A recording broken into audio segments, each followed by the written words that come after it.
our unanimous view within our CODEL of support for the two-state solution. When we met with the Palestinian government under the leadership of the People's Palestinian Authority and the leadership of President Abbas, we delivered the same message, a message of peace and two-state solution. I went on to Munich. Of course, when we planned this trip, it was not a trip that was planned in the backdrop of the imminent invasion of Ukraine.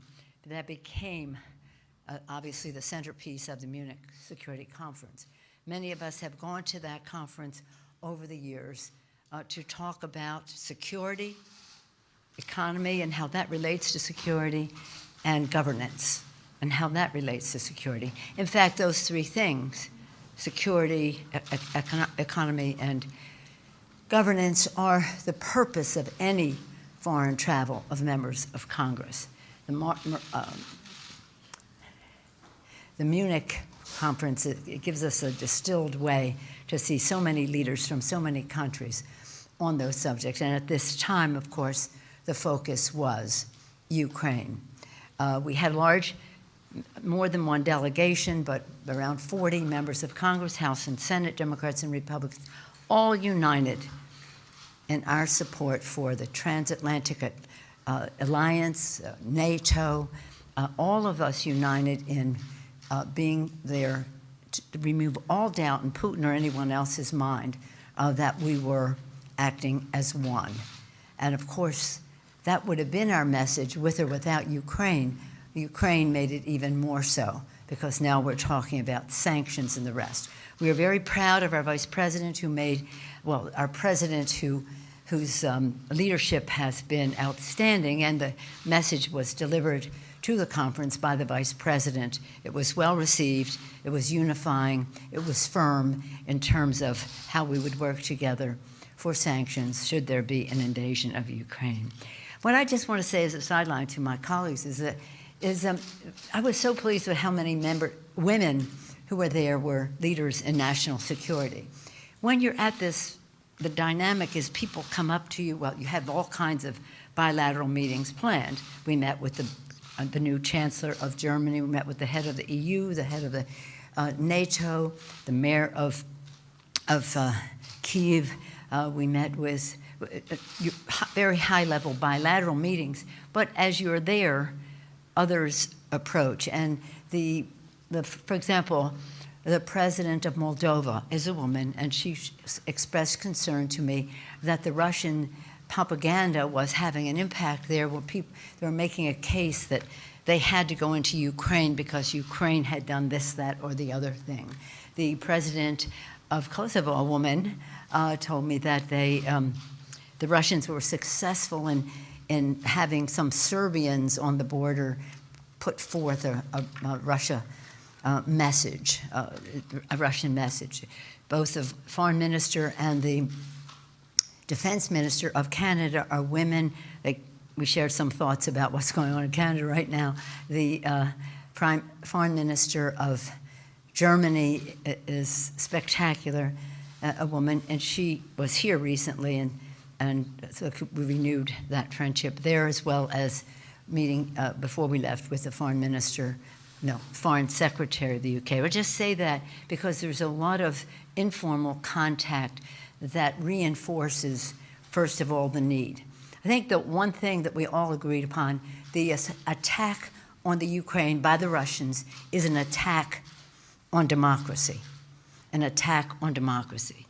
And our final visit was to the UK. We met with Boris Johnson, but our real host was the Speaker of the House of Commons, with a great welcome to the House of Commons, which is unusual, they tell me, and then a formal luncheon where we could interact with members of Parliament of all levels and all parties. Well, they don't have that many parties, but the fact is they were very united.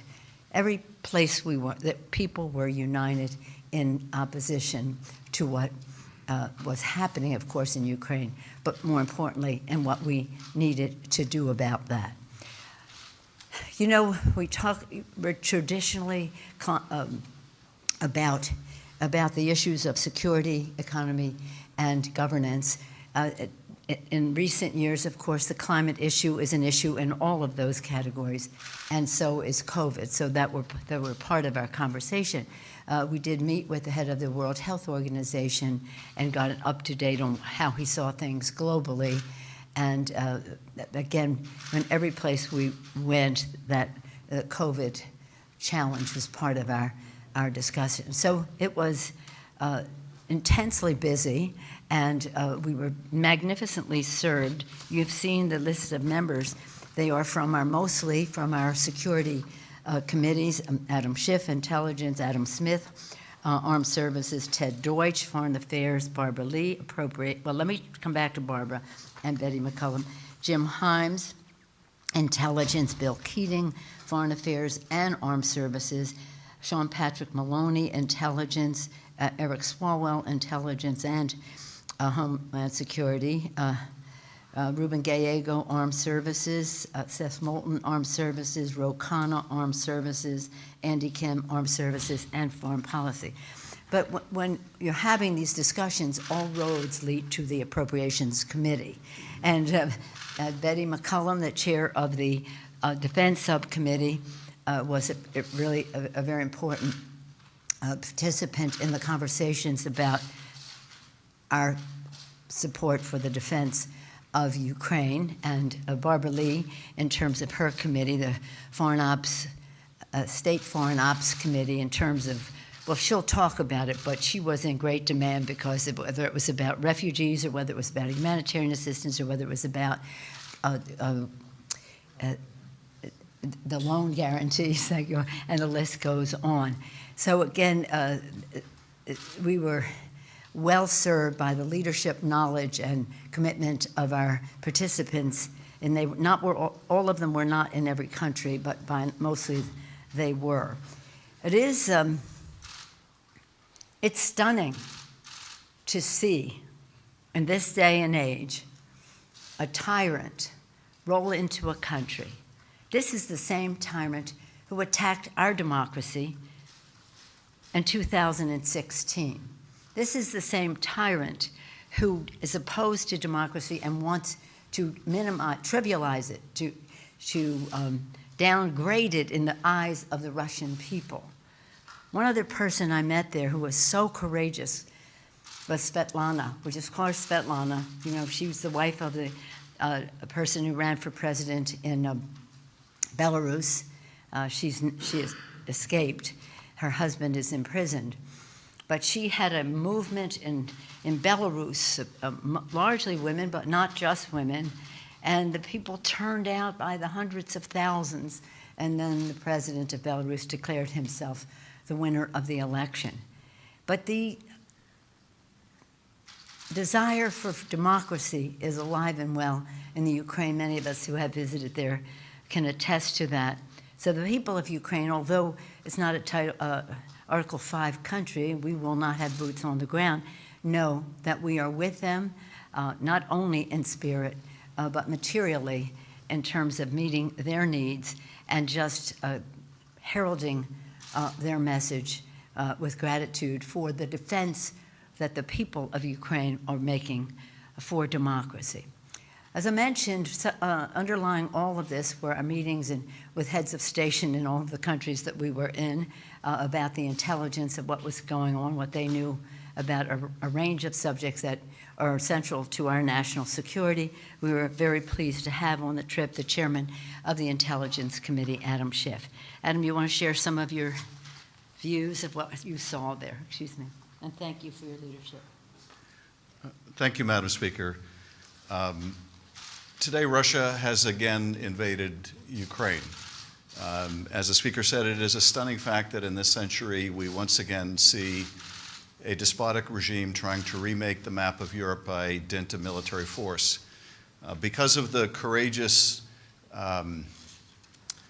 actions of Ukrainians, the courageous forbearance of Ukraine not to rise to Russian provocation, and because of, I think, the very shrewd declassification of intelligence by our president, by our allies, it stripped away any Russian pretext and laid bare for the world to see that this Russian invasion of Ukraine is nothing more than naked aggression by Vladimir Putin. Putin is terrified by the prospect of a democracy at his border, a democracy giving an example to the Russian people of the kind of life and economy they might enjoy if they cast aside their own autocrat. This is, I think, one of the preeminent motivations of Vladimir Putin. Set aside the nonsense he puts out about Ukraine not being a real country. That is nothing but a Kremlin lie. This is about Vladimir Putin's desire for his own personal and national aggrandizement at the expense of his neighbor, and it's about his fear of a successful democracy providing an example to his own countrymen. I was very encouraged by what we saw in Munich. I was there with the speaker 2 years ago, and the theme of the conference 2 years ago was whether the West was a coherent whole, whether the West was essentially relevant as a coherent body of nations. And there was no question about that this year. Putin brought NATO together in a way I don't think we have seen in quite some time. And it was heartening to see that as a result of our administration's diplomatic efforts, countries had come together to agree on a brutal package of sanctions, some of which have already been applied, more which will, I fear, be necessary to apply. Among the most significant of steps was the step announced also by the German Chancellor. We were all very impressed by our conversation with him. The decision to essentially cancel the process of moving forward with the pipeline, I think is a very strong indication of the solidarity of NATO and our other allies to punish Putin for this naked aggression and the prospect of further devastating sanctions in the days and weeks ahead. So very encouraged by the solidarity of NATO, and we're going to have to remain united because Putin will look to exploit any fissure, any crack within NATO and our coalition, and we simply cannot have nations using military force in violation of the international rules-based order to enlarge their own borders, to subvert the democratic institutions of their neighbors or others around the world. As the speaker pointed out, they tried with the United States in 2016 and continue to do so. And thank you, Madam Speaker, for leading a remarkable CODEL. Thank you very much. First of all, thank you, Speaker Pelosi, for, and I just have to say this, for being such a global leader. And we were able and privileged to witness you on the global stage. So it was quite amazing, and thank you for putting together such a diverse grouping of members from a variety of committees for this congressional delegation. Our congressional delegation, of course, we went to Munich Security Summit to make clear that we remain fully committed to maintaining the unity with our European allies, as we now witness as it relates to how democracies around the world are under attack, specifically with Ukraine now. The Congress continues to address the domestic threats to our democracy, such as, but not limited to, campaigns of mis- and disinformation, and we remain unified in addressing threats to democracies around the world. And we see this unity in our efforts to prevent Russia from invading Ukraine through robust diplomatic initiatives, but we all know that authoritarian regimes around the world will stop at nothing to dismantle democratic values, and nobody is exempt, no country is exempt, including the United States. I was struck by what was written on the back of the chairs during the general session. The wording was peace through dialogue. All of our European allies embraced that notion throughout the entire conference. In each of our meetings, the threat was discussed, as well as the need to invest in and prioritize the role of diplomacy in seeking security and peace. Vice President Harris and Secretary Blinken both underscored the fact that they have engaged in robust diplomatic initiatives, and that democracy remains the essential defense against accelerating forces of autocracy and illiberalism around the world. And that's why defending democracy, both at home and abroad, must be an urgent national security priority. Madam Speaker mentioned the fact that I do chair the House Appropriations Subcommittee on State and Foreign Operations, which oversees many of the resources to assist the Ukrainian people through this crisis. This includes economic assistance to Ukraine, including loan guarantees. Economic assistance would come through the economic support accounts or for Europe, Eurasia, and Central Asia. Those are the accounts they would come through. Without getting in too many of the weeds, I wanted to just mention that because it's an effort that we're looking at now in terms of our funding. Also, it includes humanitarian funds, including funding for refugees, God forbid, and for those internally displaced by conflict. The administration has committed to us that in the event of conflict, there is a need over the next 12 months of at least $1 billion for humanitarian needs. And so I support the efforts of the administration also to bolster Ukraine's economy, including the proposed $1 billion in loan guarantees to continue with Ukraine's economic reforms. The SFOPS bill for years has carried authorities for the administration to provide loan guarantees for select countries, including Ukraine. In fiscal 22, the House passed SFOPS bill again. It carries this important authority.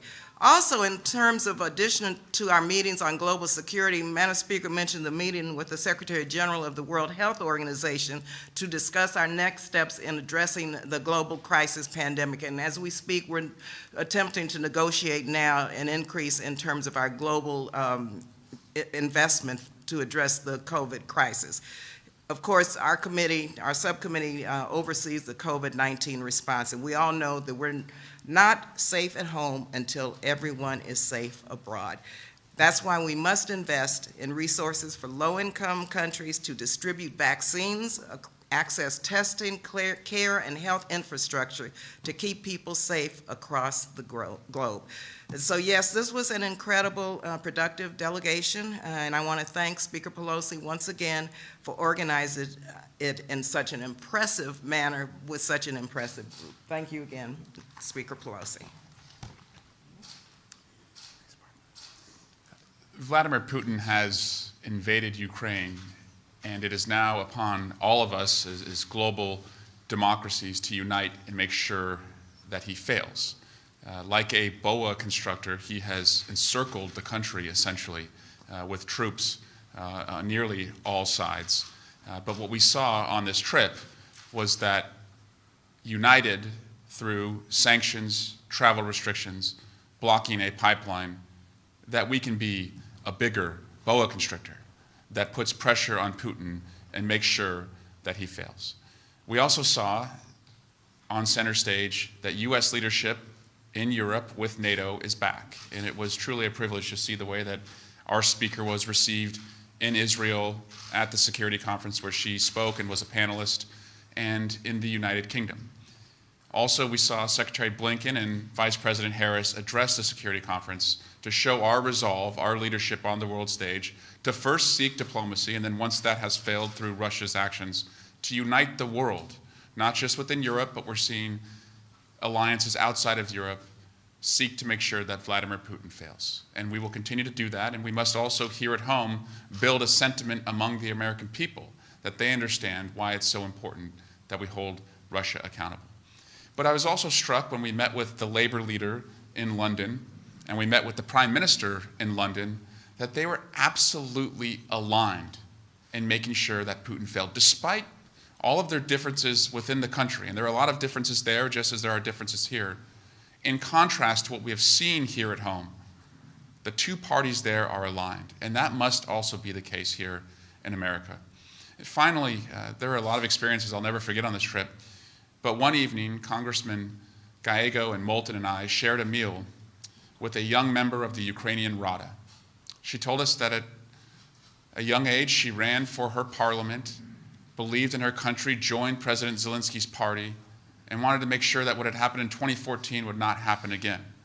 The three of us, who had also at one point in our careers been young public servants, certainly saw ourselves in her and told her that we will go home and make sure that our constituents see themselves in Ukrainians. And you can't help but talk to somebody who still believes that their country has a right to sovereignty and ask the question, what is our democracy worth if we're not able and willing to stand against an invasion of another democracy? And that was what was on display in every country that we went to. And now, here at home, that's the leadership we must show to unite ourselves as a country and also to unite our alliances across the globe. Thank you. Thank you very much. I know that you all had individual meetings with some people who are very courageous within Ukraine, still fighting for democracy there. What was interesting was to see the heads of state with whom we had interactions as well, of countries are newer members of NATO, and the concern that they had, what's next for Putin if he were to be successful in the Ukraine. I had the privilege of sitting next to the president of Latvia for most of the plenary sessions, and others there were very concerned about what would be next. I introduced some of you to some of the leadership of well, if you look at the map and you see Hungary, and you see how it is encircled, Russia, Belarus, Crimea, which they have taken over, but have, it's still a danger now to Ukraine. And then you see Poland and Romania and all of those countries just abutting. That's a Russian influence. A lot of people talked about Sudetenland and how this resembled something that people thought, well, it's just that, and it isn't just that. I'm going to just close by saying this. I had the privilege of going with President Clinton. He invited 4 members of Congress, House and Senate, Democratic and Republican. The Senate Democrat was Senator Joe Biden. And we went to the expansion of NATO meeting in Paris. And it was all of the heads of state of the then NATO countries who spoke. And it was so beautiful because they all spoke in such a positive way about NATO. We thought like we were NATO and they were also NATO, but they had ownership and agency and just possession of the NATO possibilities. The representative of Russia who was there was Boris Yeltsin, and he was very ebullient as he was. Many of you are too young to remember how ebullient he was, but he was welcoming to what was called it was the expansion. We had supported in our own country, the Baltic states, Poland, other countries becoming, but it was called the Partnership for Peace. And it included many of the countries. And now Putin is saying, push it back pre-1997. Don't ever try to add another country and remove the weapons out of Eastern Europe. That's what he wanted. No, that was not going to happen.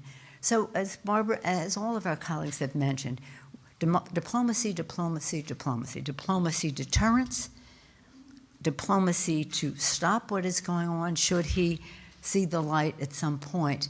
Diplomacy is always first and foremost our path to peace. Any questions on this subject? Yes, ma'am. Do you think the president's sanctions went far enough? Because at the outset there were some, even his closest allies, that felt that he could have issued harsher sanctions. Senator Chris Coons comes to mind. And then following up on that, there is a group of lawmakers from both sides of the aisle that are calling on the president to respect Congress's war authorities. Do you support that as well? I certainly support that, but I don't think those two things are related.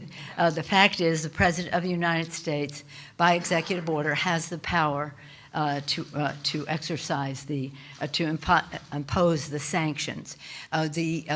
We understand this. We are not in this alone. The beauty of it all is that it is a unified effort of our NATO allies, of which, and of course, U.S. and Canada from this side of the Atlantic and on the others. The steps that the president is taking are appropriate. The Europeans feel the pain more than we do of sanctions. it is not without any collateral impact in their countries. When you do what we heard from the, shall we say, the head of the EU, the president of the EU Commission, was that they're into diversification in terms of their energy, meeting their energy needs and the rest, so they're not as dependent, but it will have an impact in the beginning. I think the president has full knowledge of what impact these sanctions will have and is fully ready to go all the way with it. And that's something that we have done together. I'm going to have Barbara Lee speak about the authorization of the use of military force, because this is something she's been a champion on for her entire service in the Congress. That's a different subject than as to whether the president can impose sanctions, as to whether we can go to war. Barbara? Excuse me.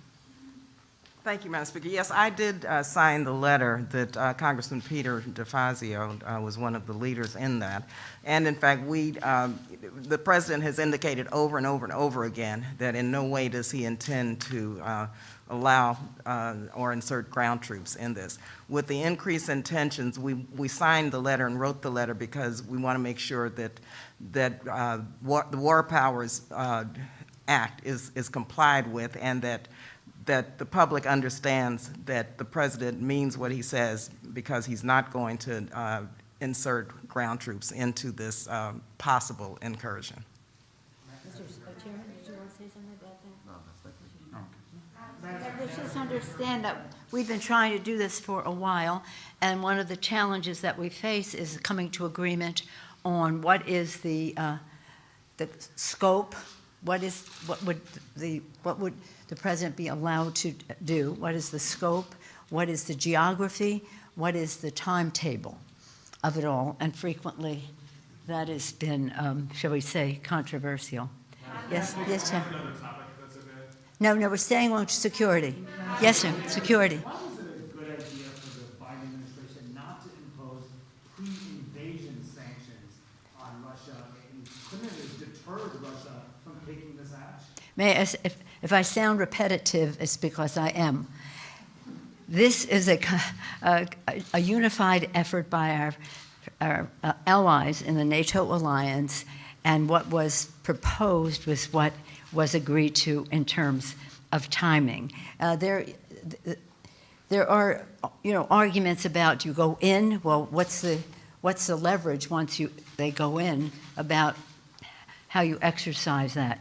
But the fact is, he is in, and we are having sanctions, and they will be swift, and they will be severe, and they will pay. There will be a price to pay for Vladimir Putin in terms of what this is. So it's no use debating what could have happened before we went in. It is. Remember, we're doing this together. Remember what I said about the impact on other countries. Remember also that there is a big argument that says once you go in, then the sanctions go forward, as opposed to the other side of it. Everything is a debate, but this was something that had broad support in the alliance. Anybody on that? Was the alliance incorrect? Did the alliance make the wrong judgment? No, they didn't. I don't even. How can the alliance make the wrong judgment when the process is about unity? It's about unity. I think that, frankly, you're wasting your time on something that is after the fact. The fact is, the countries came together and said, this is how we will go there. Some countries had to take a little longer to get to that place because of the exposure they have from sanctions or the process they have politically in their countries. But the fact is, if you have a unified approach, why would you depart from that? Yes, ma'am. You want to come, please? Just to your question, I think the administration handled this, given the Russian intentions, as well as it could be handled. They telegraphed in advance the punitive sanctions that would be applied if Russia invaded. I think it made sense not to enforce those sanctions before Russia invaded. If you do that, then Russia loses its disincentive. It figures, well, we've already been sanctioned, we might as well go forward It, as I mentioned before, declassified intelligence to defang any Russian pretext. It moved NATO assets closer to Russia, made it clear to Russia that if they invaded, it wouldn't drive NATO away, it would actually bring NATO closer to Russia. We repositioned U.S. forces closer to the region to make sure that our NATO allies understood that if the Russians invaded any NATO countries, that we would respond under Article 5. So I think the administration did everything it could do. But as the president made clear from the very beginning, if Putin has made the decision to go forward, none of this may stop him from invading. And as indeed the days closed in on this week, the president made it even more clear that it was our understanding that Putin had decided to go forward. Now I think it's our obligation to make sure that we remain aligned with our allies, that we continue to raise the costs on Russia of any of its invasion of Ukraine and any further invasion of Ukraine. But I think the president made it clear that he was going to do everything possible diplomatically through deterrence, and that's all you can do.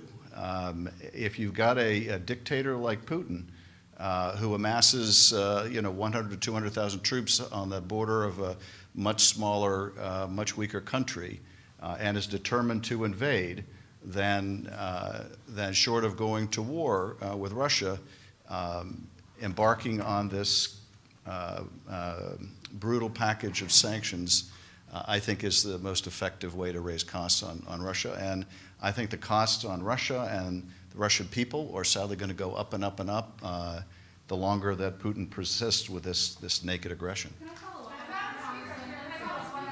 If the threat of sanctions was not enough to stop him from actually moving forward with an invasion, will these harsh sanctions that we're seeing now be enough of a deterrent for him? Well, I think the sanctions are going to just continue to increase, and will have a ultimately crippling impact on many sectors of the Russian economy. We have to make sure that those costs continue and that the Russian people see the costs of their dictator's aggression. And we also need to continue, and this is the other thing I think the administration has done very importantly, that is we need to continue to support Ukraine's ability to defend itself. And we have provided substantial military support. That support is going to continue. I think the British Foreign Secretary indicated that Britain intends to also provide that kind of support. I think she's made that public. And so we have to do everything possible to help the Ukrainians defend themselves, but also raise the costs on Putin for this kind of aggression. And I think that this is exactly the right approach. Well, let me just say that we haven't seen the depth of these sanctions yet. Putin is probably the richest man in the world. He has these palatial residences that's really what got people in trouble in Russia, because they showed the arrogance and the wealth with which he lived. So it's about, what is this about? The people of Hungary, and many of us have visited Ukraine and have seen that they love democracy. They do not want to live under Vladimir Putin. He does not want the Russian people to see what democracy looks like, and therefore he wants to bring them under his domain and his domain. So when he and his oligarchs, and it's all about, follow the money in this, and that's what the sanctions are about. Follow the money. When they see how they're going to be undermined, how these visas will work, about how they can travel and have residences in every opulent place in the world.